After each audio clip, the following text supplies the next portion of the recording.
No, it wasn't Keizu. That's what sorry, did you see the Lucky Darkatma?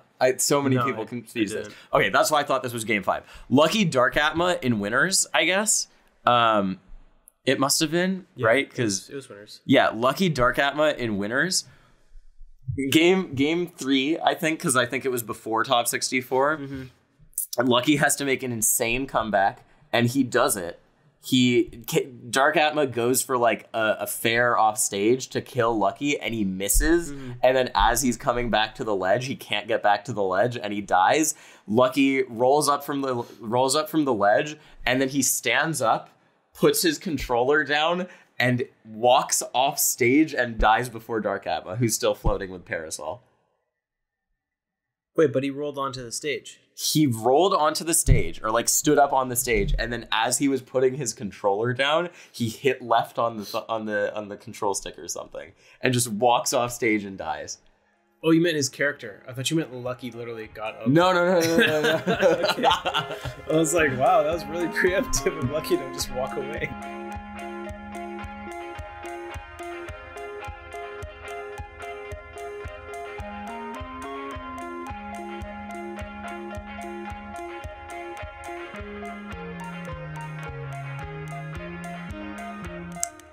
Hey guys, welcome to Analog, the Smash podcast that's legal in 49 states, just not Tennessee. Unfortunately, we've been banned there. Or fake banned. Fake banned. It was a fake wobbling ban. Was it really? It was like the one region that does nothing in Tennessee said they banned wobbling and said that it had been banned in all of Tennessee. Okay, so I heard that first there was the ban, and then other people were like, no, it wasn't actually banned. Yeah. But I heard it went back the other way again. So it was like the region in Tennessee, the sub-region, that was not important, banned wobbling, but they passed it off as if they had banned it throughout all of Tennessee. Right. But then because they had, other places started banning wobbling, I think is what happened. And now it might be banned in all of Tennessee. That's genius. Yeah, it is. Guerrilla marketing. Yeah, that's really smart. Yeah. Congrats, guys. And now the people are talking about banning it at more tournaments. Exactly, right? Dude, What the Fox is going to ban it just because of a Twitter poll. It's going to get them publicity. Yeah. This is something that, Full Bloom was considering banning wobbling for a while. It was a whole thing. And I talked to Jack about it, and a big part of it was like, oh, we'd get more people to come. But Full Bloom just capped entrance today, like a full 2 months before the tournament. They reached their extended cap. Yeah. Because they had to extend their cap. Which is cool. I was considering going to that tournament. I still might. Who knows? I'll be there. Use a little bit of TPP to get into bracket. Yeah. Maybe commentate it. Yeah. I don't know. I think might. Anyways. Hi, guys. We're talking about all these regionals, but there's a pretty big tournament we should maybe talk about that happened recently. Yes. Also, sorry for the audio.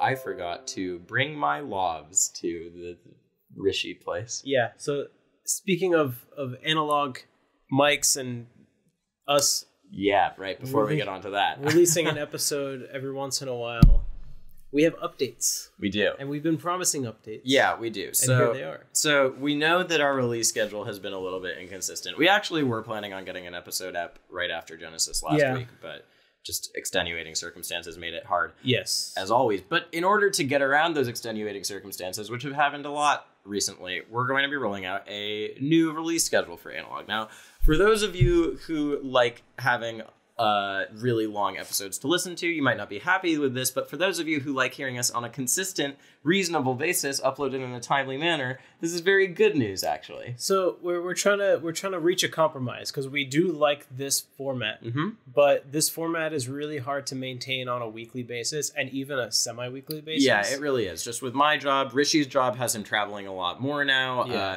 Tournament season is starting to kick up a little bit more in the next few months too. There's been more and more reasons to not record every week. Yeah, basically, and it's hard. Just on another thing, like I spend a lot of time editing the podcast as I've been learning to do the audio stuff. I have to bring my tripod and camera here to Rishi's place. Like I've said this before, but I think there's maybe like 4 or 5 times in our now 30-something episodes that we played an extended amount of Smash afterwards, just because it's like, well, time to go home and edit this thing. Like, it really is. It's hard. Not that I don't like doing it, but it's a time sink. So the plan moving forward is we're going to release one full episode like this one per month. But we're also going to be releasing mini episodes of Analog, tentatively called Mini Logs. Yeah, Mini Logs. We like that name. If you guys have a better suggestion, let us know. Yeah. But yeah, so what that's going to let us do is we're going to have a set schedule when we know we're going to do a video episode. We're going to actually be able to come in with topic lists. We're going to be able to do more fun stuff like the Ultimate stream, like the going to the Nintendo store stuff, because we do like the video episodes, and I think the times when we've done like actual video stuff with them have been some of our most successful episodes. It'll give us more time to plan out more exciting things to do with these episodes, and also just every once in a while have like our ramble sessions that we do. Right, and then what it also means is that for the mini logs, we'll be able to choose really specific topics. They're going to be, we're just going to do them over Discord from the safety of our own homes. It makes it way easier on me to edit because it's shorter. I don't have to deal with the video stuff. I don't have to deal with my camera and charging it and all that. And we can just choose a topic for the week. So like in this week, if it happened, we would do a mini log on wobbling probably and puff ban or something like that. Yeah. So the idea is basically to give you guys like a better line of sight into when we're releasing the show in whatever form it's being released. Yep. Like, we know it's frustrating. I have people coming into my Twitch chat, like, asking, like, oh, when is this week's Analog? And I'm like, this week's Analog is next week. Yeah. At some point. Yeah. So we'll definitely, like, be letting you guys know ahead of time when we're releasing. Probably, like, with at least a month's notice for the next few episodes. Yeah, we've already planned out the next month. So the next month, tentatively, mini logs will not always be a weekly thing because, again, we just don't want to overcommit ourselves too much. So what we're planning for the next month is that we'll commit to doing 2 mini logs in between now and Full Bloom. And then we will do 3 mini logs? Yes. Okay. Yeah. 3 mini logs in between now and Full Bloom. And then we will also do a Full Bloom full hour episode after that, or full hour and a half. It also gives us a little bit more room if we know that that's when we're committing to be like, all right, this is the day that we're going to really go deep. We can, like I said, build in gameplay. That's when we can try and get on guests and stuff. Yep. Maybe it's all good. We might even get guests on mini log to talk about our specific issues and stuff. Yeah. So on average, you'll probably see 2 mini logs per month and 1 full episode. Yes, which is 3 pieces of content per month, which I think is going to be a lot more manageable for us. Yeah, a lot more manageable. So as always, we're open to feedback on this, obviously. We're also open to suggestions. I do like the idea of having mini logs be a more focused thing, since they're going to be little shots of content. Yeah. So if you have stuff that you want us to talk about, any specific ideas that you think you'd like to hear us talk about, we like going really in-depth on stuff, as you guys know. So having it be focused on one thing, like a Noakes discussion that he wanted to do about what your role is as a content creator in the community, or something where we're talking about harassment, or if you just want Rishi and I to go really in depth on like why 2 Falcos made top 8 at Genesis, like a character or something. Who wins Fox vs. Marth? Yeah, exactly. We can always do something like that too. Yeah. So I'm excited about this idea. Yeah, me too. It's given a lot of rejuvenation. I think it's good. But without any further ado, let's get into this episode, because we do have many things that are worthy of conversation. Yeah, much to speak of, as we so often say. Yeah. Now, the biggest one, we're going to break this episode into 2 halves. This is in keeping with our giving you guys an idea of actually how things are going to go. Yeah. So we're going to do Genesis in the first half, obviously, and then the second half, maybe a little bit shorter because it doesn't deserve as much, but we'll talk about the wobbling and the puff and the smash ultimates and that stuff. All the little things that have happened since Genesis. Yeah, but let's get into Genesis. What have I been saying? What have I been saying? I don't know. You say so many things. It's like one of your defining qualities is that you talk a lot. What have I been saying about X? Oh, yeah, about him. Yeah, absolutely. The thing I probably say more... I like how you tweeted after Genesis. You just tweeted, like, I always say about X. And then you just went ... and didn't even finish the sentence. Yeah. Absolutely right. Absolutely right. Yeah. Axe is the best Melee player. Yeah, I mean, I tweeted after he beat me, I just said by far. And I think I retweeted it and then unretweeted it so I could continue to retweet it throughout the weekend. Yeah. He's crazy. I mean, he's the story of the tournament as far as I'm concerned. He's one of the stories of the tournament. It was a pretty nutty tournament. It's really interesting. It was a nutty tournament. It's cool to me how even when Genesis, I think even when Genesis has a result like Hbox winning, which people would say is not the even when something happens like that, that's not the result that people want. It still feels like a really magical top 8 with a lot of cool stuff happening. Yeah. Amsa getting his first win on Mango. Yeah. Pretty huge. I mean, he bodied him. He bodied him. He 3-0'd Mango forgot how to play against that character. Yeah, straight he did. Up. And there's a lot of other stuff. Ginger making his first top 8 through an admittedly easier path, but like did you see Anok's Monday Morning Marth for Genesis? I didn't. I saw that he posted the one from this week, and I was like, oh, I didn't see his Genesis one. So I went and I looked, and in his bullet points, he's like, I don't mean to take anything away from Ginger's run, but I have to highlight just like how many things fell into place.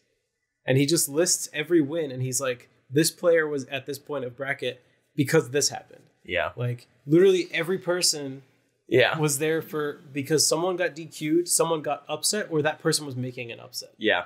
Every spot going up to top 8. I mean, and the real thing before that, the other huge story of this was that Fat Goku made the greatest run of his entire career. Yeah, he got 9th. All the way to 9th. And he beat some good fucking people on the way. Not that good people. Uh-huh. Yeah? You don't think so? Nah. I can think of one person he beat who's okay. Duck. Oh, that's a good point. Beating Duck. He beat Duck before, though, too. Did he really? Didn't he? Didn't that happen? I thought he'd never played Duck. Oh, maybe I'm completely wrong. Maybe I'm mixing up when Absent Page beat Duck. And that was like a big deal. Because before the set, he was like telling me, he was like, whichever one of us has lost to Duck the fewest times should forfeit or should win. So he beat you, Duck. Who else did he beat? Pull up the bracket. Yeah. I kicked your table. Here, I got it.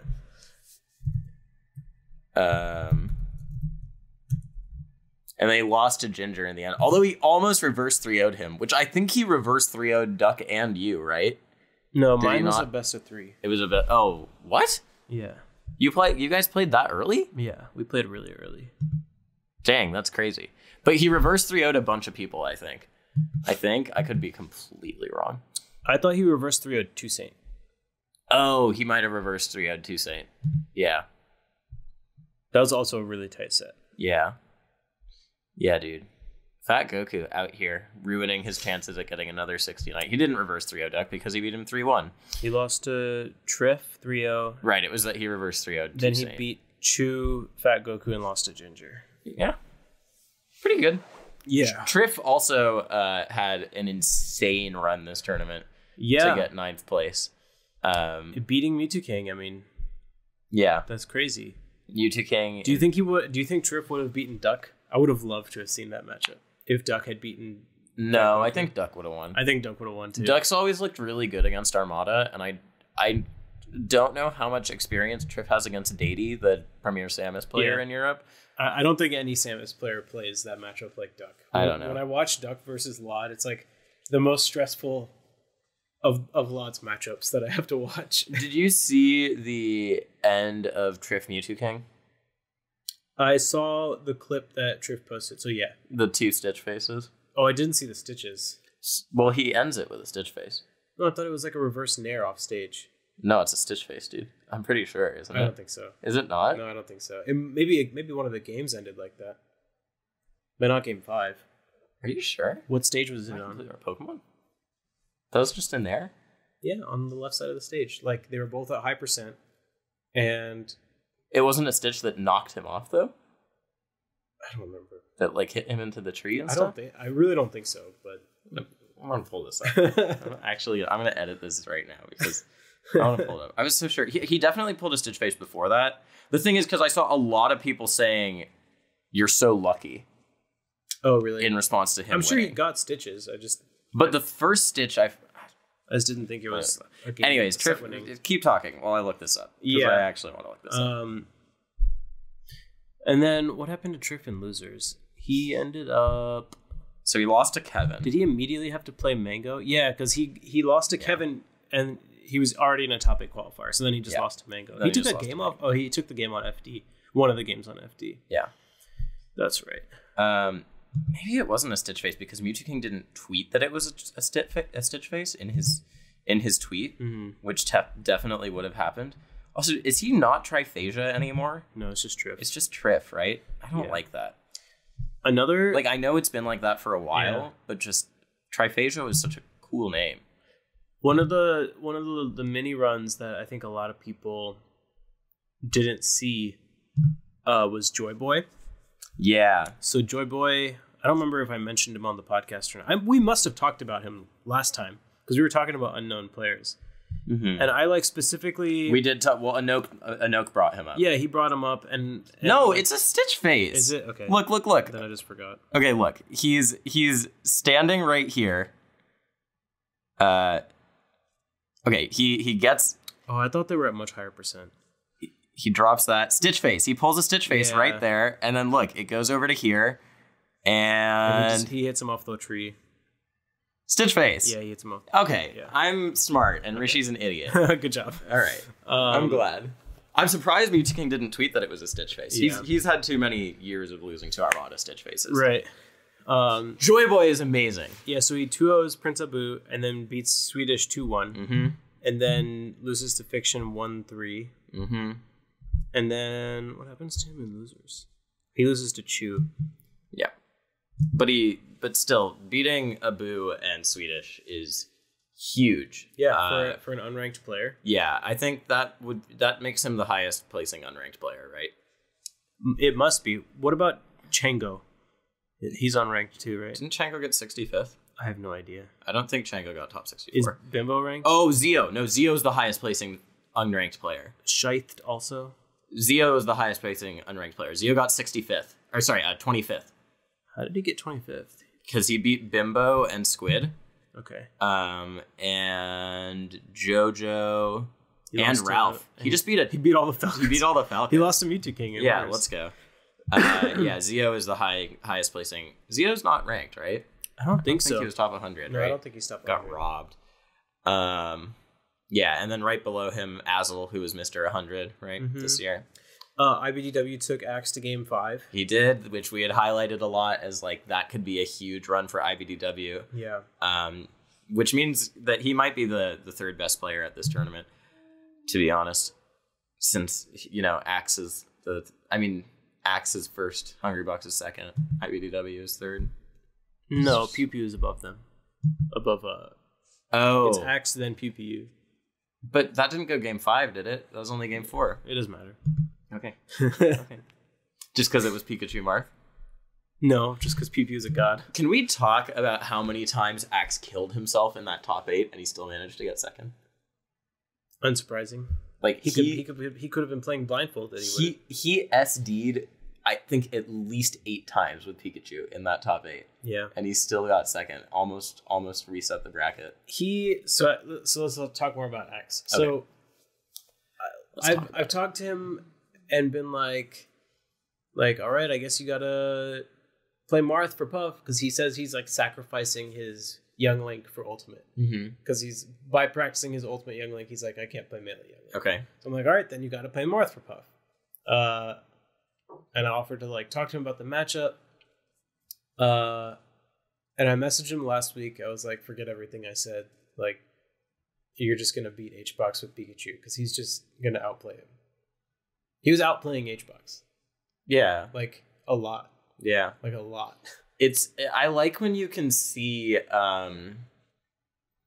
in some ways, having matchups where characters have very limited options can very much demonstrate who is outplaying the other person on a mental level because you get to see very clearly their decision trees. Yeah. And so, Axe up smashing like 4 times in a row, just like being a genius. Yeah.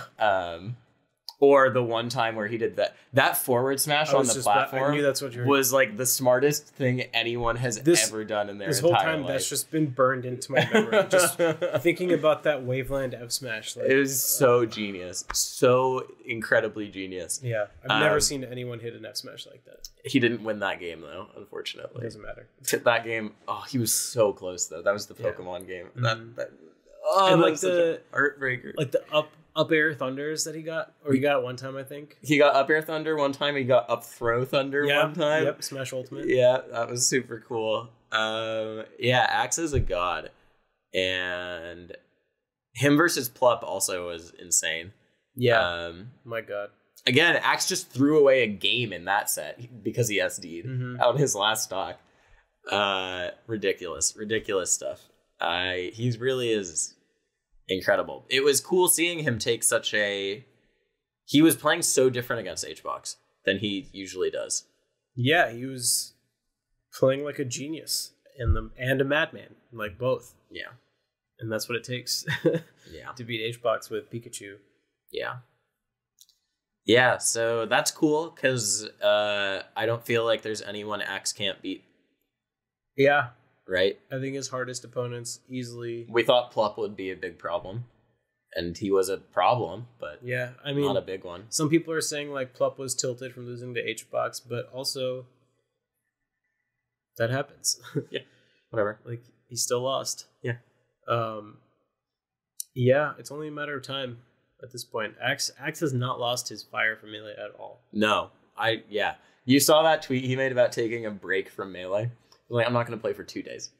Yeah, I relate to that. Like that's what my breaks were like too. Yeah. Except I would still play. I would just play another character for those 2 days.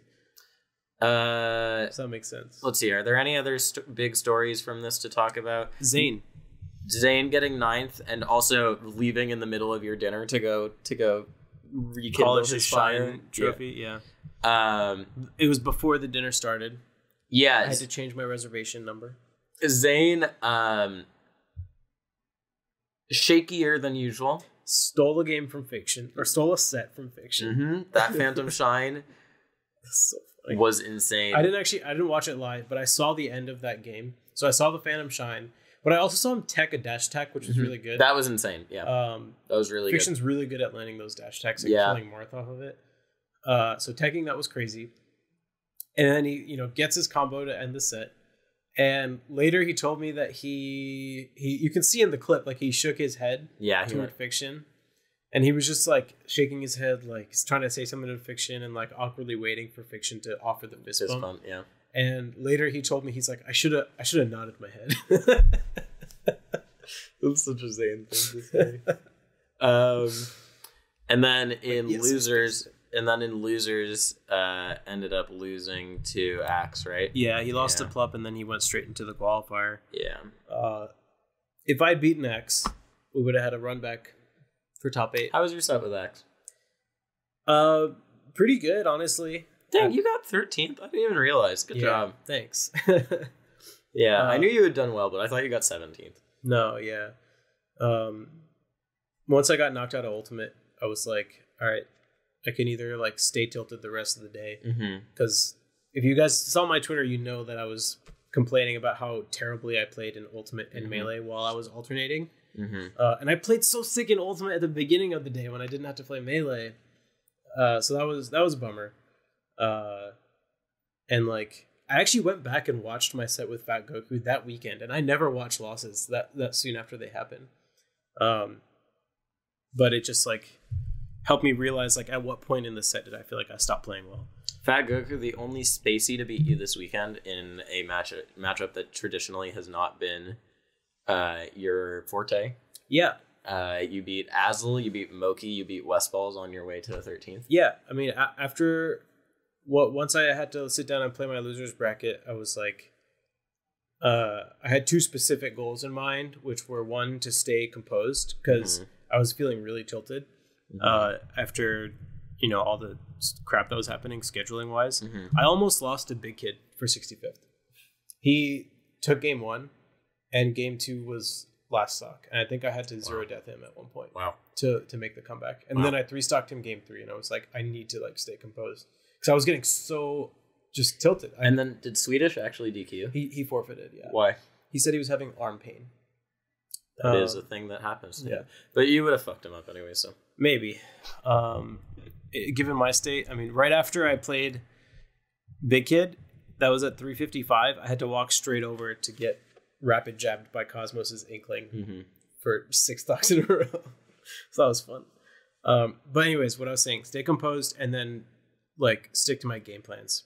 And I was really happy with how I played for the rest of losers once I like really stuck to those goals. And I felt like I was using kind of like an internal tool to help keep my mentality straight, because I felt like any things that were happening around me, I was internalizing them too much and overthinking just like basic interactions, and things were bothering me. And I was like, let me just let things kind of like wash over me and then just focus on what I need to do. And once I kind of had that in my head, then I was feeling so much better. So I played Azel.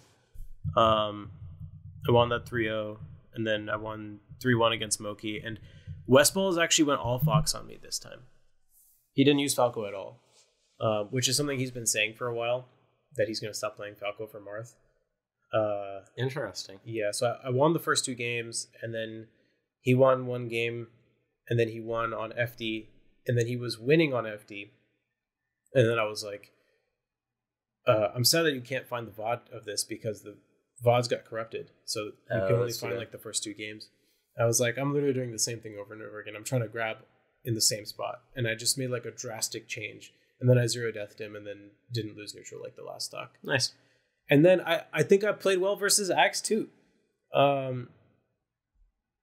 If you watch me, Zane, and Pew Pew all play Axe from that weekend, it's like, it's clear that the Marths have been sharing tech. A little bit, but more so it's like that matchup is not as bad as people think, as long as Marth's playing it fine. It's just Axe is, you know. I had to educate Ashcon this weekend. Yeah. He was talking to me about how no Marth has ever beaten Axe. I'm like, Ty's beaten Axe. PPMD beat Axe is the thing I was thinking. Well, yeah, that too. That set's amazing. We've talked about that, right? Yeah. The one at Summit. Mm-hmm. Mm-hmm. Yeah, and then Ashcon was like, PP was at Summit? I'm like, you fucking...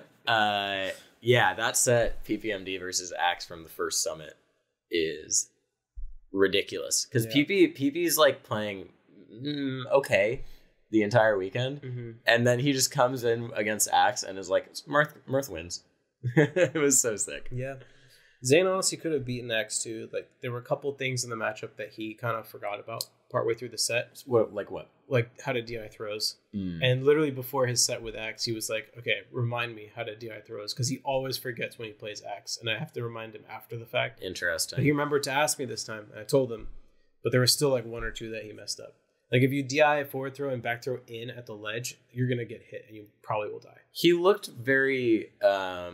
he looked like he had a game plan at every moment of the game, though, which Zane? was cool. Yeah. Yeah. And that, like, and he's getting better at it. When he had Axe off stage, when he had Axe in a juggle position and stuff, which are traditionally 2 of the times where Marth struggles against Pikachu, he was converting really, really nicely off that. He got some very good edge guards on Axe, and he got some stuff where it was like, I have you at 30%. I'm actually going to kill you off this fair I hit. So that was nice. Yeah, the edge guards were definitely like the rough part for me. And then after the fact, I started to remember edge guards that I had labbed like too recently. Yeah. That I then forgot them. So, okay, so can we talk? So we talked about you and Zane. Let's talk about Kevin Toy. Yeah. Him and Axe was good. Kevin also looked like Zane too. Looked really good. I want to talk about him versus Hbox. So why? So it was a 3-0, but Kevin made it look pretty close a lot of the games. Yeah. Why did he go for those single hit side Bs over and over again? I don't know. They kept not working. I honestly can't remember that set too well. I just remember thinking that, like, I didn't really like what he was doing. Yeah? I can't put my finger on exactly what, because I don't remember the details. So the things that stand out to me from it were that,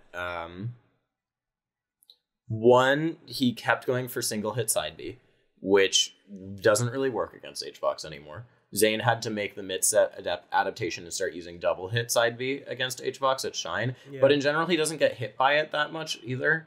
At least not in the position where it sets up into anything. Or if he does, he just holds away and gets out of it. Yeah. The other thing was that Kevin got his first grab and he missed the pivot completely. Yeah. But it wouldn't have hit. Hbox DI'd it correctly. And then on the next one, Kevin went for the pivot and whiffed. And Hbox DI'd it correctly. He DI'd down and away. The wave right now is wave dash F smash. Wave dash F smash is the wave. Yes, that's the wave.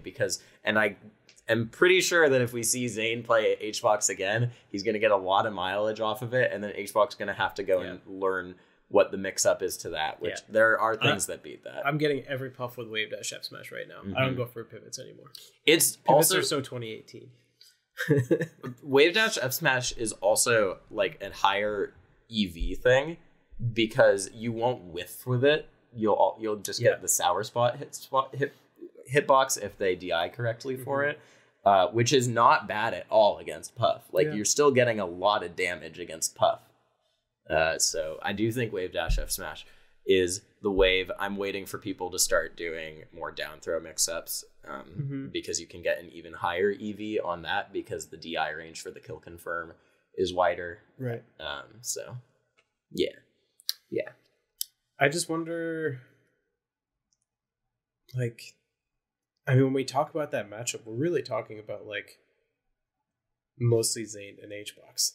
That matchup happens so rarely if it's not Zain and Hbox. I think Kevin and Hbox play frequently enough for it to be. Really? When was the last time they played before this? Evo. Yeah, you're right. They did play Evo. But before then, it was Apex, right? No, they played at CEO. Did they? Kevin almost beat him at CEO. He played him 2016 or 15. Oh. He played him at Big House 7. Okay. Or 6. They play like once a year. Okay. Once or twice a year. Gotcha.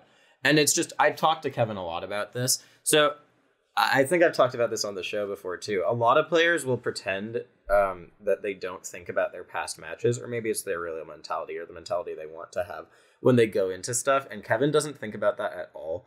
Like, doesn't think about that the same way at all. Kevin thinks extensively about his history against players and uses it to motivate him. So Hbox is the #1 player he wants to play at every tournament because Apex 2015 was the greatest victory he's ever had, and he wants to recreate it. He's lost when every it would time be since even then. bigger now. That CEO set, by the way, is Game 5, I think. So that does ring a bell now that you mention it. Yeah. So I like talking about Kevin versus Hbox because I know that it's one Kevin thinks about. He studies it. It's not one of those matchups where it's like, I beat him this one time, but I don't get to him frequently enough. It's not something I'm practiced in. Kevin thinks about Marth Puff a lot. So based on my impression of the match, like just me remembering how I felt watching it, and trying to tie that into what you've said about it, it feels like he probably went in with a game plan that Hbox anticipated. Yeah, he did. And countered. Yeah, it was. He went in trying to pivot, and then when pivot stopped working, he tried. Well, even just in neutral, because I felt like Hbox was opening Kevin up like much too easily, and sometimes that happens when you overstudy an opponent, especially if you're overstudying historical data. Yeah, I get that. That makes sense. That's definitely happened to me before, and that's why I always kind of like caution. For a while, I actually went to the other extreme, and I was just like, I'm not going to study any player ever, and I'm just going to try and play every matchup and learn my opponents on the spot. And then PB kind of convinced me away from that, and he was like, you can still study them as long as you have like a healthy dose of doubt in your own conclusions. Yeah, I think in general, Kevin just feels like more of a contender this year right now for like these top 8 runs and for that sort of stuff. I think that's true, which is cool to me because I agree. I think having a fan for a long time, more Kevin in top 8s means really good melee. So I'm super down. I really want him to get a big win. Same. He's been like, I don't know. He feels more capable of it now than he did for a while. Because for a while, Kevin felt like his attention was split between Smash and other stuff. And I think he feels a little bit more focused when we see him play and just in how he talks about it. Yeah. I think that having such an incredible year with PewFat has helped him in that a lot. So I really want to see Kevin versus Mango again. Although, I'd be sad to see Mango lose. But I'm pretty confident Kevin has a real... Like, he's gotten so close so many times. Yeah. Sorry for the subject change, but how have we not talked about Magi beating Mango yet? I was waiting for that. I wanted to wait for it. Okay. Yeah, incredible. I saw Magi's name. I was like, wait a second. She is amazing. Yeah. And I do want to say that if you go and watch that VOD, so Magi has a pinned tweet on her Twitter that says that she cannot use female pronouns on stream and stuff because her parents watch streams, so and are very supportive of her Smash career. Yeah, but not of other things.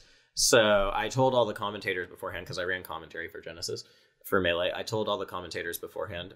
Sheridan actually sent me an email, which was really good of him, and then I sent all the commentators an email and was like, "Hey, please use gender neutral pronouns or male pronouns for Magi." And I think they just say Magi. They just say Magi because Magi says that if you're feeling generous, then use gender neutral. Yeah, and they just didn't use any pronouns at all, Slime and Ludwig. And if you're not paying attention to it, I don't think you would notice. Yeah, which is really cool. Yeah. I'm very proud of them for that, and it was great. Super happy. I can't say proud of because I don't know her like that. Anyways, I brought that up to say it's a really cool story. I know that Magi is fine with us using female pronouns on this podcast because it's a more small thing, and she used female pronouns in the ESPN interview that she did. Yep. And like the Game Tyrant interview and stuff. Yeah, that's exactly. one that I read. Yeah. But was that Game Tyrant? Sorry, not ESPN. Yes, Game Tyrant, the one that Alex wrote. Yeah, it's a cool story. First female, first transgender ranked top 100 player. Yeah, and at the first major, not a week or two after that, she beats a god, Mango, of all a god who you could clearly see in her play is like obviously one of her inspirations. Yeah, using the same character. It's not like an icies rolls up and wobbles Mango out of winner's bracket. It's like Mango lost a spacey duo. And they both played really, really well. It was a filthy set. Like Mango probably, I don't think Mango was playing at his peak most of the weekend, and maybe if he were, he would have beaten her.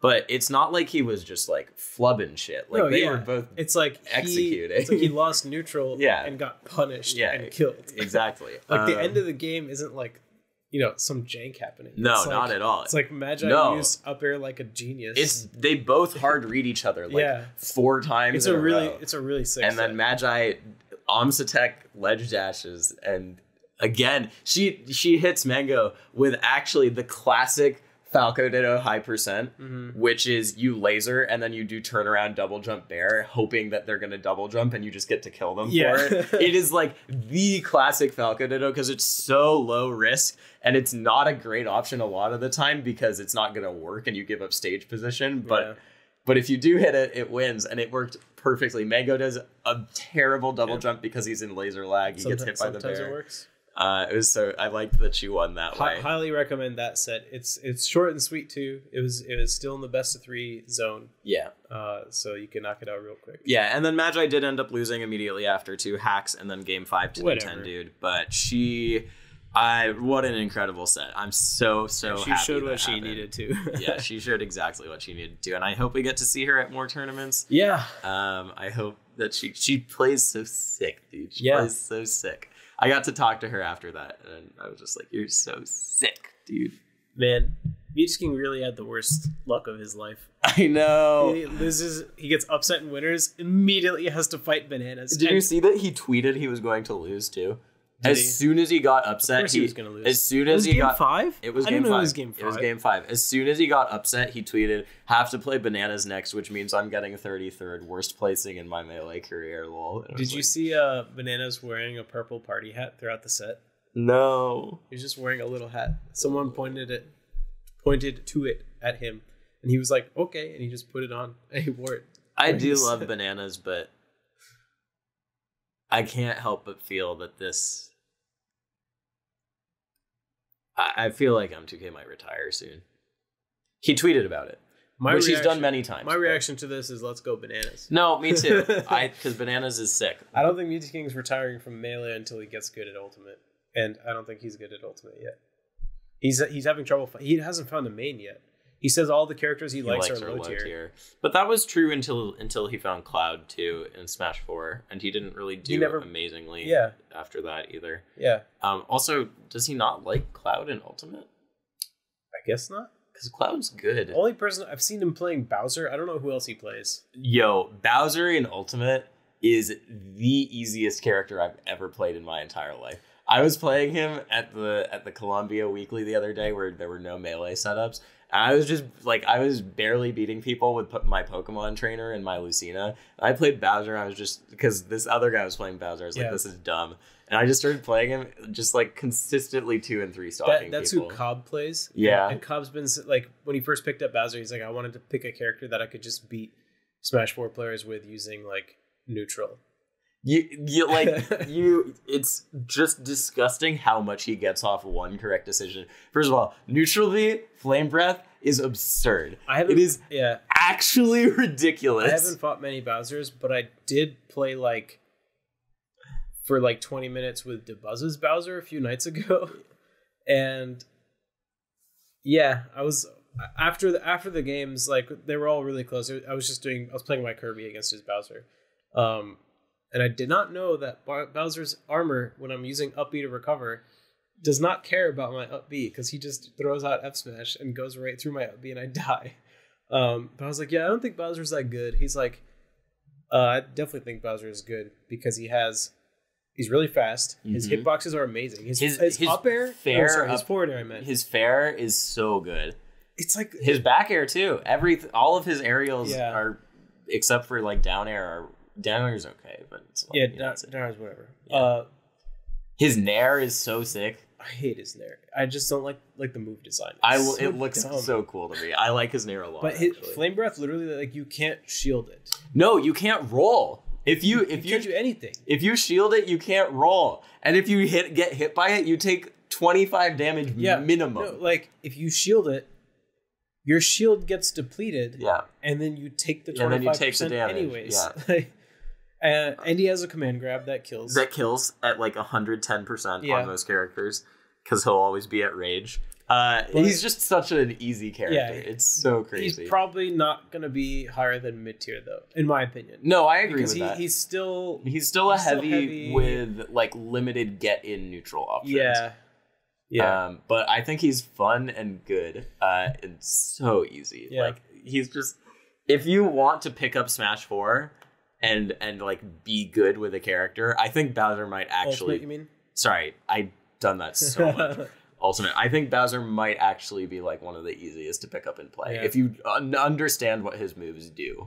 That might be what Rich King was thinking. Yeah, I think so. He's like, oh, things are working. With do we want to talk about the Ultimate side of Genesis at all?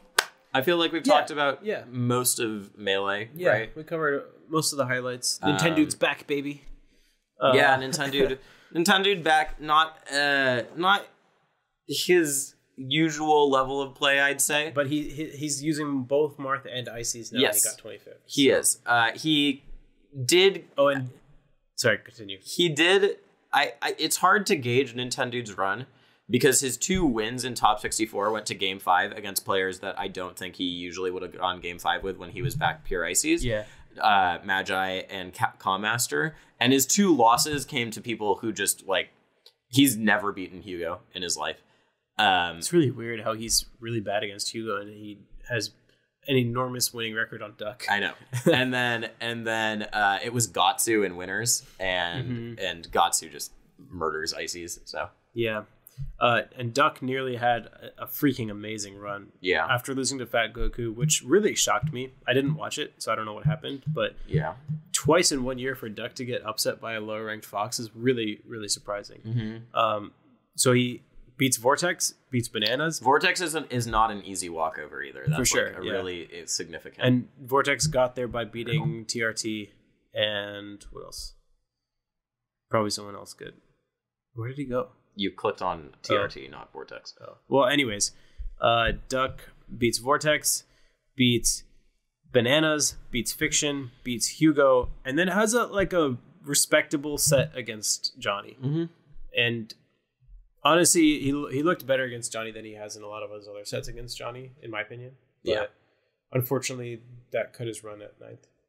Keizu lucky.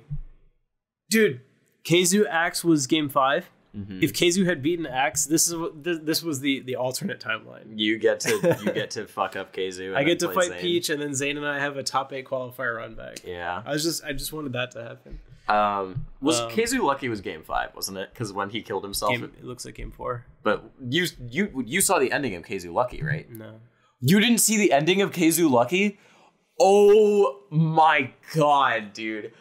I just assumed that what happens always happened again, which is that Lucky loses to Keizu. No, it wasn't Keizu. That's what. Sorry, did you see the Lucky Darkatma? So many people confuse this. Okay, that's why I thought this was Game 5. Lucky Darkatma in winners, I guess. It must have been, right? Because it was winners. Yeah, Lucky Darkatma in winners. Game 3, I think, because I think it was before Top 64. Mm-hmm. And Lucky has to make an insane comeback, and he does it. Darkatma goes for like a fair off stage to kill Lucky, and he misses. Mm-hmm. And then as he's coming back to the ledge, he can't get back to the ledge, and he dies. Lucky rolls up from the ledge, and then he stands up, puts his controller down, and walks off stage and dies before Darkatma, who's still floating with Parasol. Wait, but he rolled onto the stage. He rolled onto the stage, or like stood up on the stage, and then as he was putting his controller down, he hit left on the control stick or something, and just walks off stage and dies. Oh, you meant his character. I thought you meant Lucky literally got up. No. Okay. I was like, wow, that was really preemptive of Lucky to just walk away. No. Yeah, last stock, and he puts it down, and Fox just walks off and dies right before Darkatma dies. He got outplayed, man. Just like that water bottle outplayed him that one time. Yeah. Dude, this happens to Lucky so much. You remember the crew battle where Lucky side B's off stage? All of Zack's bad luck is shifting over to Lucky. Yeah. That's why people were saying... Well, no, Zack still had to lose to Mango for 13th. Okay, yeah. Well, that's why people were saying Lucky was unlucky. Yes, that's why. That makes sense now. Yeah.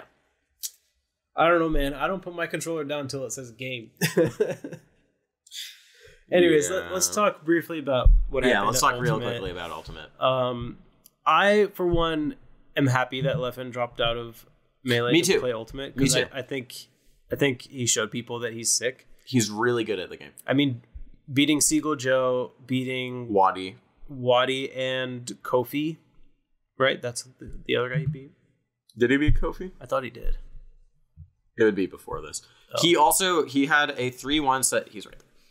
He had a 3-1 set with, or maybe it was in losers. I don't know. He had a 3-1 set with MK Leo that was, like, Leo definitely won, but the game Leffen won, he fucking destroyed Leo. Yeah. Oh my god, Leffen was so sick. He's really good at games. Yeah.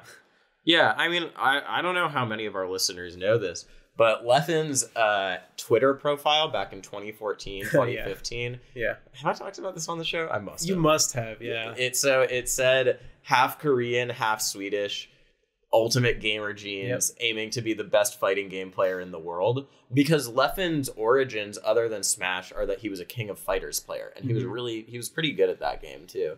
In Europe, and obviously good at DBFZ. He's just like, he is a fighting game player. Even at Dragon Ball Finals a couple weeks ago, they were talking on commentary about how Leffen Goichi was one of the greatest sets of the It is history. One of the greatest sets ever. They call it out specifically, and if you guys haven't seen it, go watch it because it's so sick. It is sick. Leffen does lose, spoilers, but it's really sick. And then he lost Game 5 to Yeti. He lost to a glitch that got patched out 2 days before the tournament. The Leaf Shield thing, yeah. And he said he doesn't have any experience against Mega Man, which, Leffen Johns, but yeah. Salem outplaced him by 1 place, right, and called him out. Yeah. as like not beating anyone notable to get there. Yeah. Something else I'm really happy about, actually, like super, super happy about. First of all, this was a sick top 8 for Ultimate. I loved that it had 8 different characters, 8 really, really different characters. I thought that the gameplay was cool. I love SORA. I love Void. Seeing them in winners finals was really great. Zackray's story was great. I was rooting for Zackray the whole time. Me too. Zackray. I wish Zackray, Void, or SORA had won. Those were the people I was wishing for, but. Multiple people have said that Pichu is Wolf's worst matchup. Like, they say worst matchup is Pichu, possibly Pikachu, and then Pikachu would be second worst, and then he's like even or better than on everyone else. Mm-hmm. But like, watching him play Void, it didn't seem like it was a bad matchup. Yeah. I don't know. I agree. Maybe people are wrong, or Zackray's a god, or both. I think it's both. People are sort of saying that Pichu might be the best character in the game right now. Either Pichu or Peach is the common opinion. Everyone says Peach, and then Peach players say it's Pichu, is what I've noticed. The reason Armada doesn't... I've been thinking about this. The reason Armada doesn't play Peach in this game is because it's harder for him to complain about Peach when she's the best character. Shut up.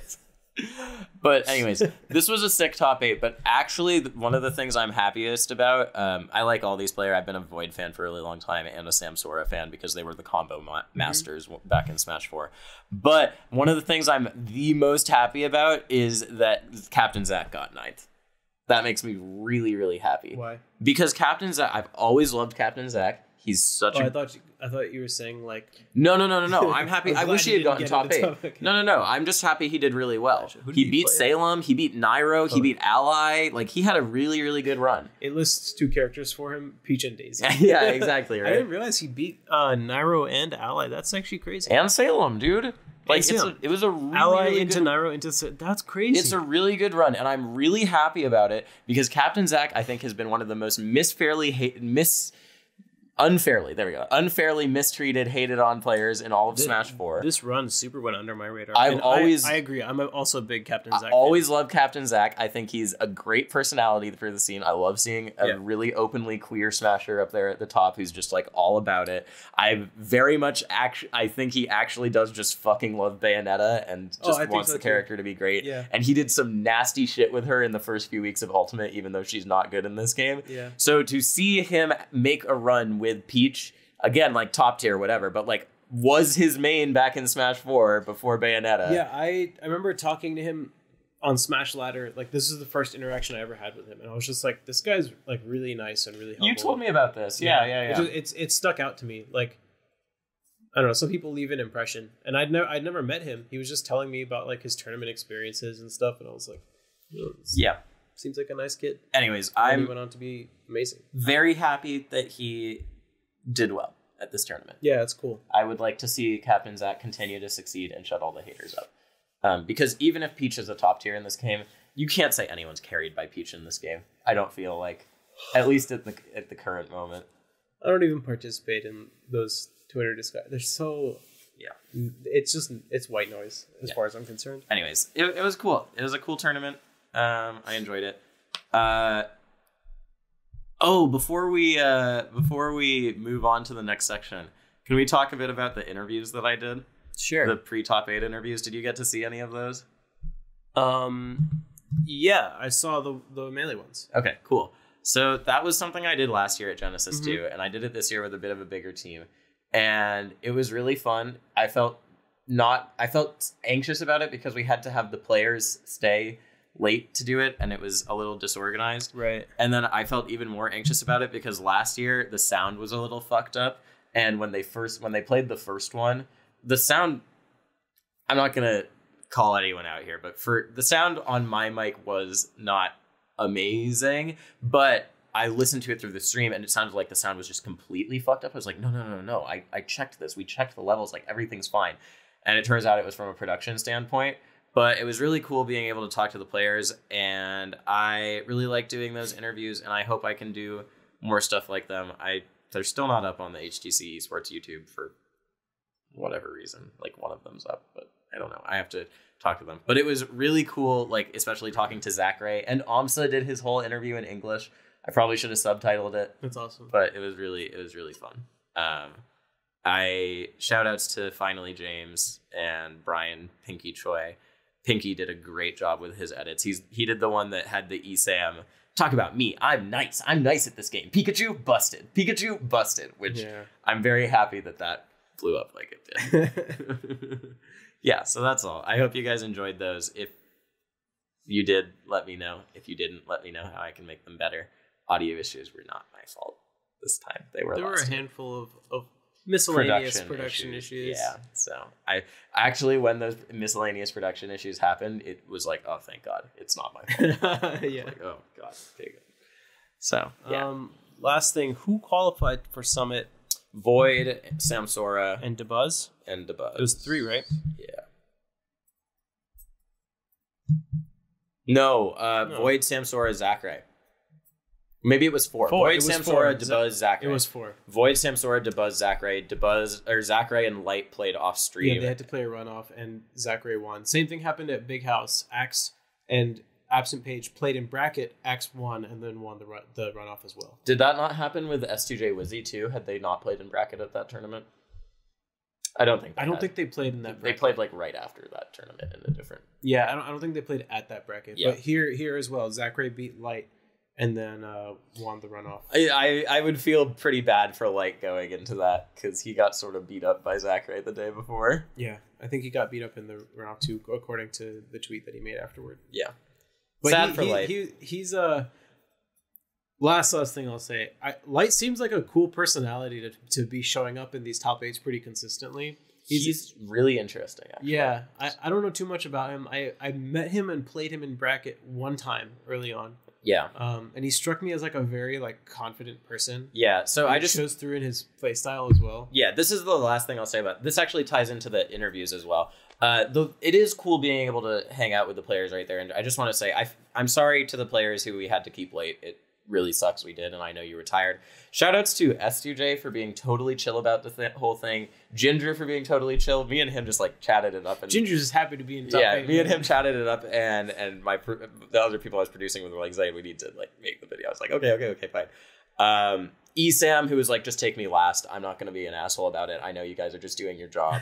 That's nice of him. Yeah, they were all super great. Johnny, we really like had kept late, and he was really, really nice about it. Everyone in general, no one like was an asshole about it. People were like, can we get out of here? But once we got him in, they're like, yeah, I know you have to do this. DeBuzz was really nice. Mango, obviously really tired after a long losers run, but still was a great sport about it. But really, like, S2J and Ginger and Esam were amazing about it, and this did give me some insight into Light's personality, which was really interesting. So Light plays the cocky guy on purpose. You can tell it that he actually does it, and he gave a good interview.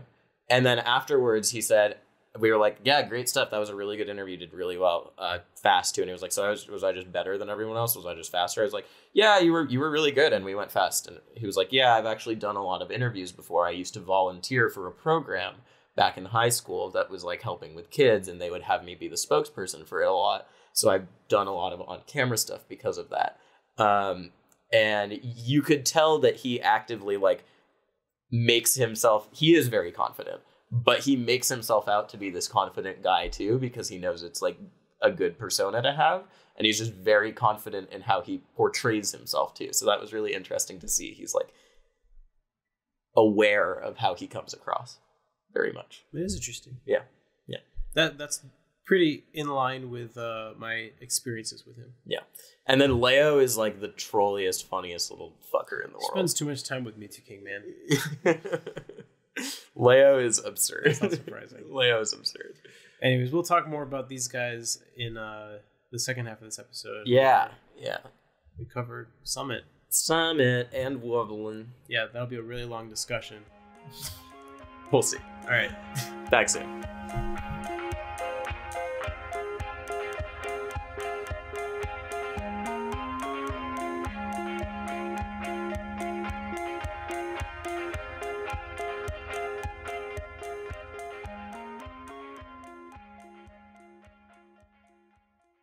What's up, guys? How you doing? Hope you're enjoying the episode. Let's start off with my routine list of apologies. Sorry that the audio quality is so bad. Sorry the video quality is bad. Not doing this thing so often makes it less routine, and I forgot to bring my lav mics, and then I was just sort of lazy with the video. It gets better in the next half, don't worry. Yeah. So, the changes. Yep. We told them at the beginning. We told you them at the beginning are the words in the order I meant to say them, because I didn't want you guys to have to wait all the way until the middle to hear them. So I'm not going to repeat them again, but we do think this will be a lot more sustainable. If you want a summary of those changes, I'm definitely going to post a summary in Discord or something, so go there to hear it. And thank you guys so much for supporting us for this long. I think a lot of you guys saw this change coming. I know I've been stressed on the few episodes. They've been out late. This episode's out late because just recording an hour and a half after work and then finding time to edit it, let my computer boil for 3 hours while it exports stuff is hard. So yeah, I think this will be a lot more sustainable, and yeah, it'll still be good. But we love doing analog and want to keep it alive, so I think it's a good solution. Anything else? Oh yeah, give us suggestions for the mini logs in Discord. Let us know what you'd like to hear us talk about. We should be recording the next one like pretty soon, since this episode's so delayed. But hopefully I'll be able to get those out in a more timely fashion. Yeah, anything you want us to talk about, like actually anything. I think the weirder and more specific, the better. So let us know. I think that about does it. Thanks so much. This is Zane, by the way. Don't think I said that, but you probably know that by now. All right. Love you guys. Hope you're having a good day. Bye.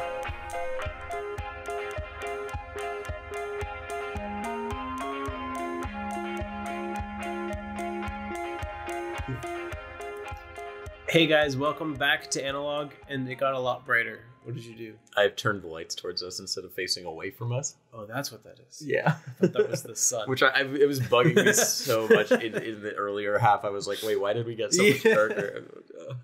So dumb. So dumb. Guys, I'm so bad at production. I do it every day for a living. I'm so bad at it when it comes to this podcast. But that's our feel. That's our aesthetic. Yeah.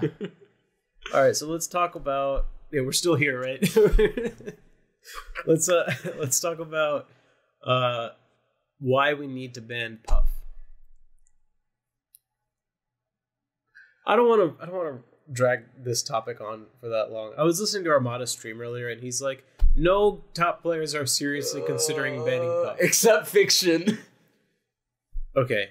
Fiction is the exception to many things. Yeah, this is so stupid. I was tweeting about... So Toph has been going out of his way to educate people, because I've seen a lot of people from other fighting game communities, Yohozy, yeah, Ultra David, LS from League of Legends, talking about like people just want to ban Puff. Isn't that just like rude against Hbox? And people had to be like, well, Hbox, there's other reasons people don't like him, actually, by the way.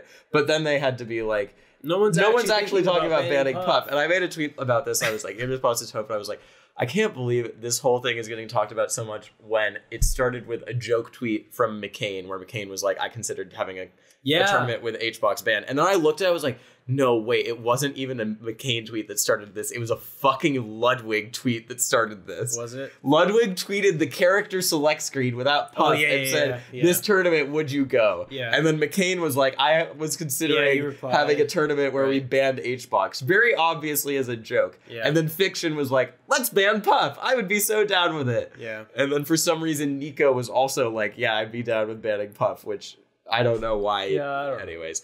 So annoying. No one wants to ban Jigglypuff. Literally no one wants to ban Jigglypuff. Yeah. It is so stupid. People are talking about like maybe a ledge grab limit or changing the timer to 7. I've heard an airtime limit. That's fucking stupid, like, by the way. What? Why? Fucking dumb. But this has sparked a conversation about other rule set changes. Yes. Most notably wobbling, which some people are talking about. It's so fun. This is also really funny because we just had maybe one of the worst wobbling national performances ever. Yeah. Like Bananas. There are 2 ice climbers in the top 20. Yeah. Bananas at rank 19 and Army at rank 20. Yeah. Army got 197th. And Bananas got 25th. Yeah. And then Nintendude got 25th as well. Using like half Marth. And then there was a few other wobblers in top 64, I feel like. I think Chu got 17th. Oh, you might be right. I think he placed the high. What? Dude, icies, it's the cycle, man. It's the cycle. Just like the climate. Yeah. Icy just coming back. So, and lots of upsets too. So, yeah. So, Bananas upset by Bimbo, of course, but Army upset by Violence. Really, really old school Samus. Yeah. Eric Lee. Yep. People were popping off for that. And then, who'd Army lose to in Losers? Duck. Wait, no. No, Army. That was Bananas. Army lost to... I don't know. Someone. I don't even want to go look it up because we'd have to dig through round 1 or 2 pools. Yeah. I forget. But someone to get that low of a placing. Did I tie with Army? Let's go. I don't think I did. Basically top 10. I had to drop out of my round 2 pools. Yeah, because you had commentary. I had commentary. It was really sad. But in any case, like, I don't feel like I have anything more to say about wobbling. Like, I don't particularly don't feel particularly strongly on whether or not it should or should not be banned. I think if we want to talk about more interesting gameplay, then I would say like put 100% cap on it, because that'd be cooler. Because then you'd have to like wobble with stage position in mind. And I tweeted about that. I've tweeted about like every 6 months when people start talking about wobbling again. And someone was like, but then some floaties would die at 100. Like, let's make the cap 85% or 90. No, that's not the point. And I'm like, though. That's that's how the matchup is. Like, that's we're not trying to nerf ice climbers. Yeah, like that's not really the point. Yeah, there's all these different. Maybe some people do just want to nerf ice. Do you have an opinion on like whether we should or should not? No, I'm pretty much in the same boat as you on whether we should or should not. I've always been anti-ban because I've happened to be friends with a good deal of wobblers who I know would not go to tournaments. Oh, they just wouldn't go. Well, like, so Kyle, Dizkid, was a good friend of mine, and he goes to some wobbling tournaments, but not others. Wobbles has always said that he doesn't enjoy tournaments where wobbling is banned, even if he's not wobbling at that tournament. That's weird. Because he doesn't want people just nerfing the character. Right, and since they both go to every tournament, like we really, used to. But, yeah, but for me, it was always like, I was slightly in favor of not banning it because I've personally never been too tilted by it when I play against wobblers. I can think of like one time when I got annoyed about getting wobbled, but it was more about like playing bad than it's like the wobbling. Fact that you played. It was the fact that I like did dumb stuff, which I would have lost against most people too. The only time I've gotten really mad about wobbling is when I lost to Sharks last year because he was catching me with down throw down air wobble, and I'm like, this literally shouldn't work against Marth. Yeah. And he was like, sometimes it works below 20, and then no one could explain to me why, because that move has set knockback. Anyway, that's all. That is really story. dumb. I'm still tilted because still no one has given me an explanation for why it was working. Huh. Unless like I totally like my hands just stopped doing. I don't know. I have no explanation. But other than that, yeah, I don't know. Maybe people will get on my case for this, but I don't really like. I sort of like seeing people get wobbled sometimes. I don't know. I think it's an interesting storyline. I've just like I said, I've happened to become friends with a good amount of wobblers, so sometimes I'm rooting for the wobbler. Yeah, I think there's like a good amount of tension in the game when wobbling is at play. In the same way that Puff creates tension with rest, like it's not fun to play against. I mean, listen, I think part of the thing for me is that like I like underdog stories, and wobblers are a lot of the times the underdogs, even if they're seeded higher, just because. Yeah. You know that they have like wobbler matches get put on stream because wobblers have a chance to make an upset. I would be fine with banning it too. I don't really care. I think that there's just personalities in the scene that I really like who are wobblers. Like I really like Bananas. I really like Army. Yeah, that's the main I loss. Feel like, but I'd be fine with capping it at 100 too. I feel like most modern icies would still enter if wobbling was banned. Yeah, I think so. I don't think many of them are very stubborn. Bananas definitely would. Oh, for sure. Army Bananas knows all the cheesy, icy stuff. Army, I don't know. In terms of viewership, I do get tired of seeing icies all the time. That is the one place where I can understand when you're commentating and you have to commentate a bunch of icies matches in a row, which happened to me at Shine. Yeah, that can Shine was the worst. That can get a little bit like. And I understand that because it's not just that it's the same character, it's that it's the same character that you can only say so many things about their punish game. Yeah. Listen, commentators don't do a good job at calling out sick wobble setups or desyncs and neutral and that sort of stuff. But when you get the grab, it's the same, and that's one of the things that's most exciting to talk about in Melee. So I do understand why people don't like that. I am just curious to see if more people start picking up Puff for icies and taking after Michael. Because the whole weekend at Genesis, Aaron, the Smash and Splash TO, or one of the TOs, the whole weekend he's just like, every top player should pick up Puff to fight icies and just do what Michael does, which is you get a lead and you run away. Yeah. But I feel like you can do that even if Wobbling's banned. Like, you can do that harder if Wobbling's banned. There might be less reason to, but Puff can still do that. Anyways, I don't really care to talk that much more about Wobbling and Puff, because, like, it's probably not going to change, and if it does, then cool, Wobbling's banned. Listen, the bigger thing with the Wobbling debate is that people's arguments against it are bullshit most of the time. The person who has the most cohesive, coherent argument against Wobbling is None, who thinks it's dumb and stupid and he doesn't like it and it's not true Melee, which to me is really the only real argument against Wobbling. Because people saying that it decreases viewership are just wrong, first of all. Yeah, that's not true. Have you ever seen, like, people in outside games love Wobbling? Yeah. Justin Wong fucking loves Wobbling. Ultra David loves Wobbling because they see it as grappler archetype. They think it's really cool. They don't understand. A lot of the time they don't understand the intricacies of what goes into a punish game, anyways. So knowing that, it's what I said earlier. Grab means death. It's what I said earlier about making things being simpler, makes it easier to understand how someone's outplaying someone. Yeah. You can understand that a grab is an outplay, and that's how it works. So I don't really think it's bad for the scene, to be honest. Yeah. I don't think so. And the other stuff too about, like, I think that you can rebuff a lot of the arguments against Wobbling. I don't know if you can rebuff that it's lame and, like, you don't like it and it's not as much like Melee as how you want it to be. Yeah. That's a matter of opinion, and it's a fair argument. There's been some talk, I noticed Nintendude suggested this, of banning or restricting Wobbling at the local level. I think that's stupid. You think so? I think that's really stupid.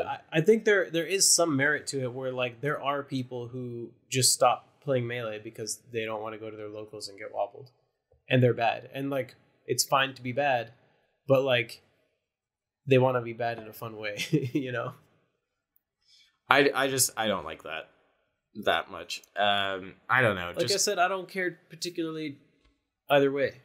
I think it's amazing that we're talking about Wobbling instead of whether or not we should be banning Stadium. I love Stadium. I love Stadium too, but then Hax tweeted, he's like, if we're talking about changes we should see in Melee, like, we should ban Stadium. I'm like, you know what? You're probably right. Why what else was on his list of changes? Changing doubles to just be, like, Dreamland, Battlefield, and FD or something like that. Yeah, which... Why does he want to get rid of... Yoshi's? I don't know. I'm not with what he was saying on he doesn't teams. Like doubles either. Yeah, he doesn't like doubles. I don't know. But Frozen Stadium and FD is a counter pick. I love Stadium. Or ban Stadium altogether. Stadium should. I don't think it's changing. Stadium being banned would make the metagame more even, is, like, the one reason why I think Stadium being banned would buff Puff. That's the one problem with it. Yeah, that is, I know. So it's not happening. Yeah, it's not happening. But it would I think it's so funny. Would increase, well, who doesn't like Stadium? That's the other thing. Does anyone not like Stadium? Puff and Peach likes it against Marth. Yeah. Right? And other top tiers? Yoshi doesn't like Stadium. Let's buff Puff. Top tiers. And icies like Stadium. Yeah. Falco likes Stadium. Fox likes Stadium. Sheik can like Stadium. She's probably the other one who likes it least, but she gets cool nil stuff off of it. Guys, if Hbox starts saying that we should ban Samus Stadium, can do. Every character has cool things. I love Stadium. Stadium is so cool. Except Puff. We have to keep Stadium. That means that Puff is actually the most fair character in Melee, because Pikachu doesn't like Stadium. No, Pikachu likes Stadium in some matchups. Like what? Like Marth. That's, like, the one. It's a pretty important one. I feel like every other character, but against Marth, you usually counterpick. Dreamland and then Fountain usually. Not necessarily. Zane took Axe to Fountain. Zane loves Fountain though. Yeah. Yeah. No, you're right. I mean, they're all pretty even. Anyways, just all the top tiers can do such good shit. Every top tier likes Stadium. If Hbox ever starts advocating for a Stadium ban, you guys know why. Oh yeah, 100%. The thing for him too, though, is that he'd have to advocate for a Stadium ban. Because, like, not Frozen Stadium. Frozen Stadium would help Puff a little bit. We know that Frozen Stadium will never happen because of all the... I don't want to go through it again. We can't have ISO mods. We've talked about this. I love stadium transformations. I'm perfectly fine with stadium because I'm a scrub. I play Ultimate now anyways. It's fine. I get Frozen Stadium. I love Stadium. Stadium's my favorite stage in the game. Yeah. I would love Frozen Stadium as a stage, like a separate stage, but I love stage. Huh? A seventh stage. Mm-hmm. Yeah. I love Stadium's transformation. Oh yeah, and the other thing people are talking about is adding a ban to best of 5, which I think is boring. So let's not do that. I agree. That's done. Topic done. Hacks wants to it actually pairs nicely with the discussion people have been having about Ultimate, where people want you're on the side of this too. A simpler stage list is better than one allowing all the possibilities. And that's sort of the philosophy that Hacks goes for too, where he wants to pare down all the stages and add bans so that Hacks thinks that stages should not have as much of an impact on the game as they do, and it should be more about outplaying in specific conditions, which is one way to think about it. Yeah. The stage issue in Ultimate is one of my biggest gripes with the Ultimate community. Is people are too liberal, in my opinion, with the stages that they want legal. Like, I understand the philosophy behind it, where it's like, if it's not ban-worthy, don't ban it.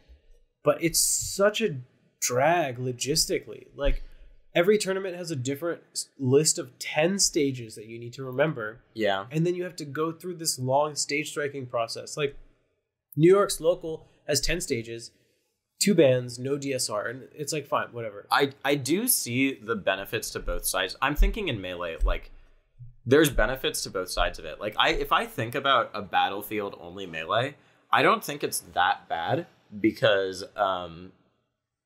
seeing someone play on the same stage over and over again, you can actually, like, the adaptations you make in game become more noticeable, and it can become more about that. With a new stage, you do have to immediately adapt to how that changes things too. Yeah. The main problem in a lot of ways, like, one of the nominal problems is that it's a balance issue. Mm-hmm. But I agree with you also, like, it's boring. I like seeing people adapt and have, because the other side of it is I have this game plan ready actually for my counter pick where I'm going to know how to use this stage, and you're going to have to figure out why I'm using this stage to beat you. And it doesn't get excessive in Melee. Like, in Melee, you only have 6 stages. Yeah, which is why I really, like, one of my favorite storylines from the past 2 years was how Armada's counterpicks and Hbox's counterpicks started changing entirely. Yeah. So Hbox stopped going to Fountain and started going back to Battlefield. It's like very subtle changes, so it's still gameplay focused. And then Armada was perfectly happy to go to Yoshi's against a lot of players and started counterpicking Pokemon in the Marth matchup, and both of those were really interesting. And then at the end, when Armada started intentionally leaving Yoshi's open right before he retired because he realized Randall circumvents Peach's biggest weakness as a character, that was one of the coolest stage adaptations I've ever seen. Yeah. Because it helps Peach get off the edge. And she gets a free turnip. Yeah, she gets a free turnip. But then you have Ultimate, where it's like, it doesn't matter if you have DSR, it doesn't matter that you have 2 bans, because there's 3 FDs. Yeah. FD... Kalos and Town and City are all FDs. Someone literally told me, like, oh, you banned FD 1 and 2, let's go to FD 3. And go to FD 3 we did. But those aren't even the stages that people are trying to ban, unless you're Mewtwo King. I'm trying to ban Town. Isn't it funny that Mewtwo King's trying to ban the FDs in this game? Yeah. He wants WarioWare. MDK wants more small stages. Honestly, I'm down to experiment with Wario. Well, he plays Bowser. But, like, I don't know. You can have 6 really distinct stages in Ultimate, and it would be great. Okay, so what would your ideal stage list be? I know you've posted this, but say it again. Yeah, I had 3 starters. So PS2. PS1. Why is that? Because PS2 is the longest stage of all the legal considered. Why were people doing PS2 instead of PS1 in the first place? Because they like it. Habit. Oh, okay. Because it's newer. Okay, PS1. There's literally no reason. PS1. Yeah, PS1 because it's more even. Mm-hmm. Smashville and Battlefield. The only question there is how you do 3-stage striking, and there's some debate over that. But in any case, like, I don't think 1-1 striking is as bad as people say. Some would disagree, but anyways, those 3, and then the last 3 stages: FD, Yoshi's Story, and Kalos.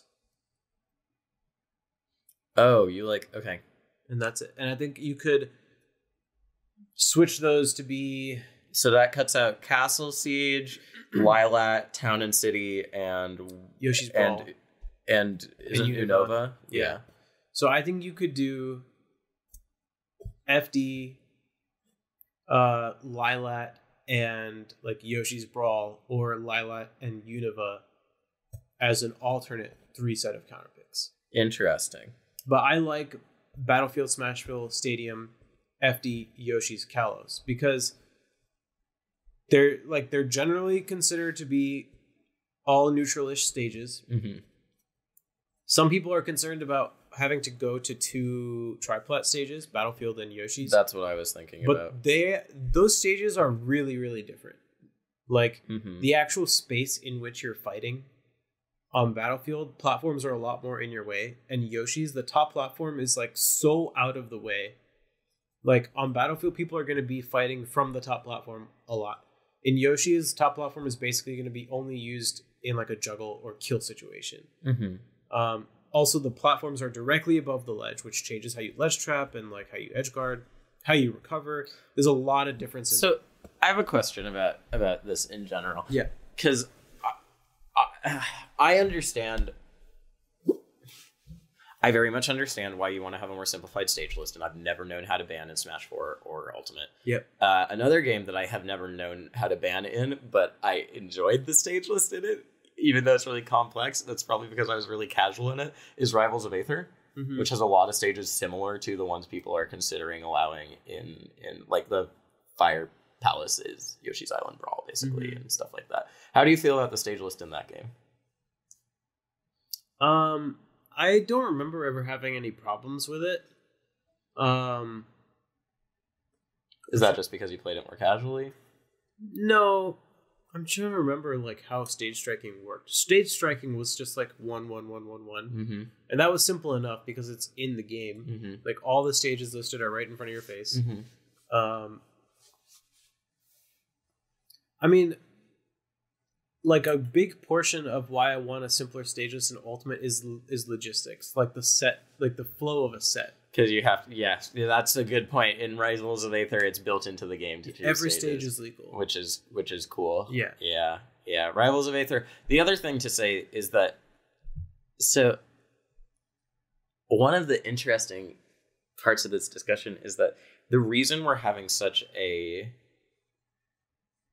protracted conversation about stage striking is because it's Nintendo and they don't balance for competitive. You can never really complain about Dan Fornaschi's about the stage decisions, because he's balancing it for competitive. And he's completely open. The stage list is balanced, and there's no jank. Like every stage is legal in that game. You don't have to ban any stages outright because they're all reasonable stages, more or less. So I know some of them, but you get what I mean. But there's no fucking. Then you have ults where we have PS1, PS2, and Unova, and it's like, what do we do with that? Do you just make them all legal and give us 3 bans? And then you have to sit through every set, and you're like, what are my 3 bans from our 15 stage list? And then, for some reason, people want 1 stage that moves. Well, why do we want 1 stage that moves when we have 10 stages that don't? I don't understand. Why, it's just Town and City. Yeah. That's the only stage that moves. Yeah. Like, the stretcher platforms can still kill you. It makes no sense. It's FD part of the time. Wait, is Smashville not in alt stages? Do people not play on Smashville? It's a starter. But it's not in your list. It is. It's a neutral. I said Smashville, Battlefield, PS1. Is that what you said? Yeah. I just wasn't listening. Yeah. That is what you said. Okay. Well, we'll see. Has Summit announced what stage list they're using yet? I don't think so. What a great transition. Let's talk about the people who got into Summit. Let's talk about who didn't. Salem did not make it. No one's gotten in yet. It's just the voting stage. He did not make it to the voting stage. Yeah. So that means he wasn't in the top 20 Twitter nominations. All right. You don't even have to spend money. All right. So this is how we'll close out this episode. Okay. Let's talk about these nominees, and let's talk about who we want to see get in. Yeah. and who should get in and who will get in. Can I just say, if Salem had made it to the voting round, I think there was a decent shot he was going to make it. Yeah, I agree. And part of the reason why is because of he's backed by MVG, and I just had a feeling that they were going to drop mad cash to get Salem in. I don't know why, I just had a feeling that would have happened. All right, so the 20 players who are nominated are Gluttony, Mango, Plup, Tweak, Izaw, Pandarian, Hungrybox, Verminubus, Esam, Mars, MVD, Prodigy, Cosmos, ZD, Captain Zack, Bushi, Sonics, Zaki, Whoopfie, and Eldon. I didn't realize that Bushi made it in. Yeah. I only know him from this Discord that I'm in where people play Wi-Fi. All right, so give me, it's only... this is so easy. It's only 4 picks, right? I thought it's 5. No, because 4 people got in through... Oh. Yeah, and there's one more qualifier. Yeah, 5. You're right. 5. Yeah, 5. This is easy. I tweeted my list yesterday. Okay. Gluttony, Mango, Plup, Tweak, a.k.a. the top 4 people right now. Uh-huh. And then someone else, which would be, for me, probably out of this list, ZD or Captain Zack. Okay. I think that's a pretty easy 5. Okay. The rest of the people on this list, like, there's some other picks that would be cool, but I would rather have ZD. So let's talk the people who don't have quite the resume to get in. Don't know who Woofy is. Woofy, Eldon, Zaki, Sonics, Bushi. I don't know a lot of these players. Maybe you do, but nope. Verminubus. I know Zaki's the Japanese DDD. Right. Yeah. Verminubus. He's a Ganon. None of those players though really have the resume. Prodigy, 13 years old and got 9th or something at Genesis. 9th or 13th. So that's pretty insane. I've just been hearing people talk about him. Oh, he's that guy who's on Armada Esports. Yeah, exactly. But that is pretty nuts. So those people, I don't know. I could be totally wrong. Maybe those people do have the resume, but I haven't heard of them. Yeah. Okay, then you have the people in the top tier of play, right? The people who, like, in terms of player skill, yeah, these people deserve to go. And that would be Esam, Tweak, Mars, ZD, Captain Zack, and Cosmos, and MVD. And Gluttony. You don't think so? I think Gluttony's really good, but he didn't place that well at Genesis, right? What did he get? He had to fight Plup not Plup. He had to fight Tweak and losers. Is that true? Yeah. It's probably true. I'm a huge Gluttony fan. I could be completely wrong. I want Gluttony is one of my picks. He did have to... Oh, he got 17th. He did fine. Fun fact. I'm totally wrong. He was playing Apology Man. And he beat Mars. Just in a money match. Yeah. And I walked over and there was he beat Mars, so. There were a couple people who were like sitting behind Apology Man and Gluttony as they money matched. Mm-hmm. I was like, oh, do either of you guys have next? And they literally were sitting there like bodyguards, like really good posture. And the one guy looked at me and he was just like, he's not playing anymore after this one. Like talking about Gluttony. Mm-hmm. I was like, oh, this is his squad. And I didn't want to be like, oh, I wanted to play Apology Man. As much as I would have loved to play Gluttony. Okay. I didn't want to contradict their perception of me as a Gluttony fanboy. So Gluttony definitely is in this. I just thought he didn't do well. I just had really high expectations. Yeah. No, I got you. Anyway, so they're all in that same place. Then let's talk about the middle of the road people, which, surprise, surprise, includes all of the melee players. So Mango, Plup, Hungrybox. Mango has my favorite campaign strategy, where he's like, I'm not going to do things that I normally do on my stream until you guys get me into Summit. Yeah. He didn't have he didn't have a face cam for 4 days last week. He's like, I'm upset that Gluttony has like 10,000 more Twitter nominations than I do. And then Izaw and Pandarian. Now, Pandarian, if you guys don't know, also a really young player, Pokemon trainer from Washington, number 1 player in Washington. I think he got 49th at Genesis. He beat Armada. Mm-hmm. Did not know he was from Washington because he and I Wi-Fi'd for like 3 hours the other day. Yeah. We had an amazing connection. My friend at work thought that he was from Washington, D.C. because of you guys Wi-Fiing. No, yeah, we had a really good connection. Yeah. And I DM'd him like yesterday. I was like, you're from Washington? Because I saw he tweeted a clip from my stream. Okay, so yeah, my picks. And for those of you guys who don't know, Izaw is not like a top player, but he has a very successful YouTube channel. Yeah. And I can never think about him without thinking, the one time he tried naming like perfect pivoting multiple times, Zaw dancing, and that's the only thing I ever think of when I hear him. Okay, so anyways, let's talk about people who should get in. Yeah, Tweak is the obvious choice. He needs to go to Summit. He was the best. He was the widely agreed upon best player in the world before Genesis, and he still played pretty well at Genesis. He just had some bad breaks. Tweak needs to get into Summit, or this is fucking bullshit. It's a bust. Yeah, it's a bust. Gluttony, I also think really should. I think that he's a really good player. He's European. He was traveling for Genesis. He'll have more advanced notice. I've been a huge Gluttony fan from the very beginning. I think Leffen was totally right about the seeding stuff that he brought up in terms of Gluttony being underseeded. Love to see Gluttony there. Yeah, he is a sick player. I'm a huge Mars fan, but he hasn't done a lot in this game so far. But he's New England. So we'll see. So Gluttony and Tweak are my two picks. I don't care about Hungrybox getting in. Okay. I also don't really care about Mango getting in. I know he will. Shut your mouth. I know he will. But there are too many other good picks. Dude, I just want Plup. I just want Mango to like have an epiphany and like become a god of Ultimate. Well, that's likely to happen. Plup, I absolutely want to get in. Plup is along with Leffen, probably the best melee ultimate player. Ultimate player. Yeah, him and Armada performed similarly.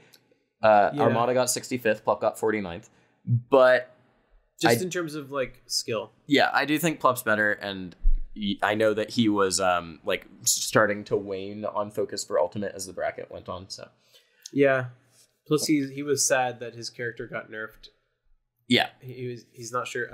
I think even now he hasn't picked a new character. Okay, so those are my first three. Okay. Tweak, Gluttony, Plup. Okay. I'm a huge Captain Zack fan. Like I said, I want to see him shut all the haters up. Yeah. So I want him to get in. And then this is my shameful admission. I'm a really, really big Esam fan. I knew you were gonna say. I really want Esam to get in. Gonna say Esam. So I think Esam. I know he can be annoying. I understand why people are annoyed by him. I think he's a nice guy. I like Esam a lot.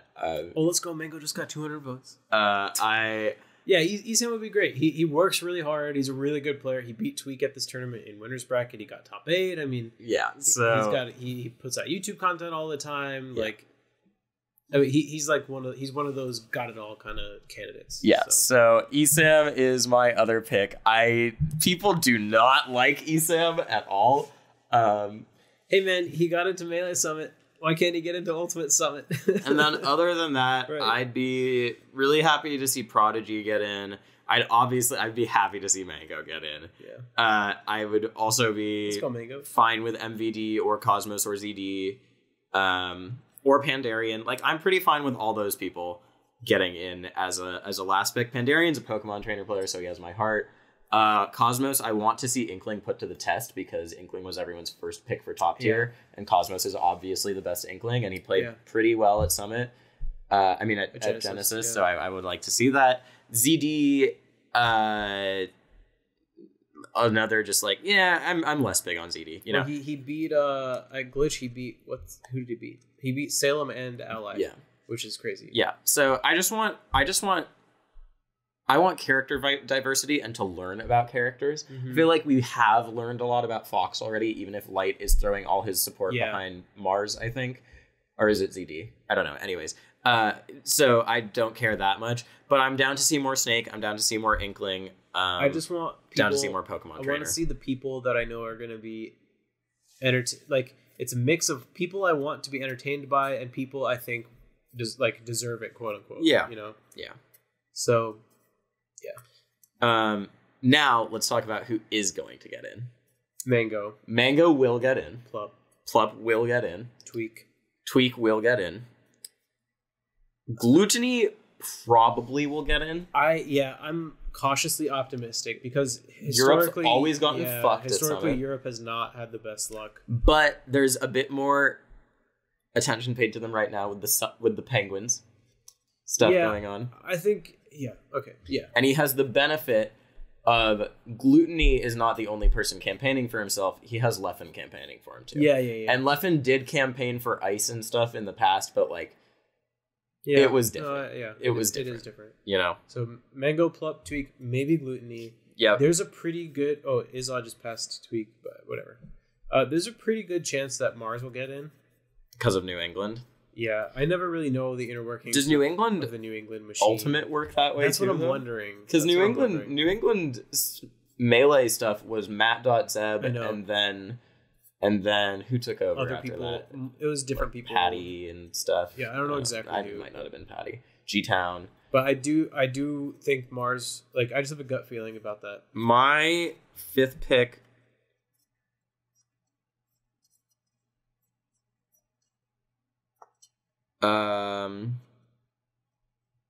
is Hungrybox. I think Hungrybox is going to get in. How? Because Ultimate players like Hungrybox. And he does have he's got a big stream following. So you think Hbox, Mango, Plup, Leffen, Mutaking, and Armada are all going to be at Ultimate Summit? I think so. I think that would be crazy. Yeah. Is that all 6? That's all 6 of them. Yeah, I think they might all be. I don't think Hbox is getting in. I don't think so. So you think it'd be Izar or Mars? I don't think Izar's getting in. Me neither. I think it's Mango, Gluttony, Plup, Tweak, and Mars. And probably Mars is like the last pick. One of the problems is that ESAM and Cosmos split the vote amongst their organization. I also don't think they'd probably get in either. Cosmos doesn't have a huge fan base, and ESAM has a fan base, but also has a lot of people who dislike him. Yeah, and as we know, it can be hard to predict this type of thing because you only need a handful of really devoted people. Of sugar daddies, is what I was going to say. Yeah. I feel Verminubis plays Ganon. Yeah, I honestly don't know how he got this far. Because he plays Ganon. Is that it? I mean, I've known about Verminubis for a long time. Like, this name is very familiar to me. Because he played Ganon in Brawl. Who the hell is this guy? He's literally just a dude who's played Ganon his whole life. All right, whatever. If you meet him, you're like, wow, this guy mains Ganon. Yeah, Ganon and Luigi mains are the two people you can always tell that apart. Anyways. Yeah. Well, we should do a mini episode on this as it develops. Yeah, that's a mini log. I don't know. Maybe Pandarian, dude. People like Pandarian. Pandarian's a little Twitter famous too. He's like got some clout. Yeah, he's a nice guy. I could see it happening. He's a kid. Him and Prodigy split the kid vote though. Yeah, they're elementary school friends. They passed out like, hey, vote me for. I don't actually know how old Pandarian is. I think he's like 16. Yeah, he was just really young when he started. Yeah. He also Pandarian has insane wins in Smash 4. Let me look that up, and that'll be the last thing we really say. No, dude, the last thing we have to do. while you're looking this up. Yeah. The last thing we're gonna do today. I know this episode turned out to be a lot longer than we thought it was. No, it was. Holy shit! Little. It's 9. Oh fuck. Yeah. Oh god, did my girlfriend text me? She was like, "I'll make dinner when you head home." Oh, but I got so delayed. The last thing we're doing, it's only gonna take like 20 or 30 minutes max because there's a lot to talk about. We need to. I'm gonna let you see if you've got your text yet. Yeah. Okay. Yeah. We need to recap all of the news from the Nintendo Direct that happened this week.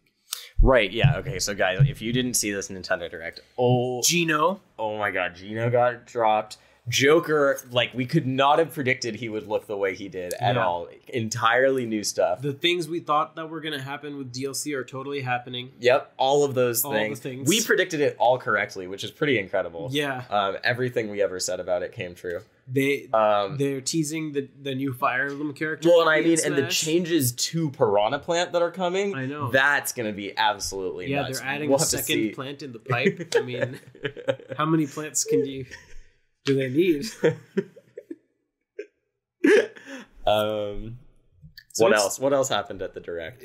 They announced SORA. Yeah. SORA. Right. This SORA and GENO as a duo character. Right, and by SORA we mean Sora Sakurai, like his Twitter. Yeah. It's actually form shift between the two of them. Yeah. Where it goes from That direct sure was great. Yeah.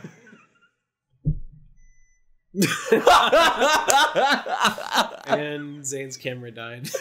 Oh man. Good timing. I am excited for the direct. Yeah, it's Tuesday right now. It is Tuesday. We have not seen the direct yet. The direct happens tomorrow. If we predict anything correctly, I'm gonna pop off.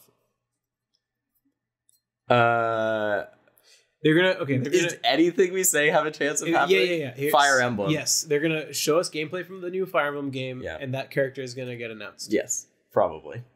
Or GENO. One of those two. That's all I have to say for this week. Thanks guys. Like, subscribe. Hope you guys are gonna enjoy the new stuff. Let us know your thoughts. Yeah, just nearly decapitated myself with Rishi's coaster. It's a sharp coaster. I sharpen it. Really? No. Why would I sharpen my coaster? Anyways, it's called improv. Tell me why you sharpen it, Rishi. Wow, you improvised my name. I yes-anded. I added a different sound to it. Yes, you did. And we're done. Yeah. Bye, guys. Bye.